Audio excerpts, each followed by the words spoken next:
সোণাৰীৰ চাহ বাগিচাত বন্যহস্তীৰ তাণ্ডৱ। সোণাৰীৰ চাহ বাগিচাত বন্যহস্তীৰ প্ৰৱেশ কৰি ৰাজু তন্তবাই নামৰ শ্ৰমিক এজনৰ ঘৰ দুৱাৰ ভাঙি তহিলং কৰে। ৰাতি ভাগত বন্যহস্তী প্ৰৱেশ কৰি গোটেই বাগিচাখনতেই এক আতংক সৃষ্টি কৰে। বন্যহস্তীৰ আক্ৰমণত ৰাজু তন্তবাই পৰিয়ালটো কথমপি পলাই হাৰিবলৈ সক্ষম হয় যদিও ঘৰ দুৱাৰ ভাঙি তহিলং কৰে। চৰাইদেউ জিলাৰ সোণাৰী অভয়পুৰ থুকুবিল গোৱালাপথাৰ আদি বিভিন্ন অঞ্চলত বন্যহস্তী আৰু মানুহৰ সংঘাতৰ সমস্যাৰ গুৰুতৰ ৰূপ ধাৰণ কৰি আহিছে। বন্যহস্তীৰ আক্ৰমণত বহুতো লোকে প্ৰাণ হেৰুৱাইছে।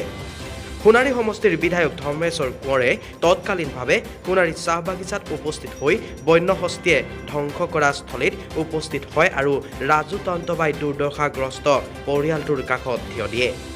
লগতে বন্যহস্তীৰ আক্ৰমণত বিধ্বস্ত হোৱা পৰিয়ালটোক কিছু আৰ্থিক সাহায্য আগবঢ়ায়।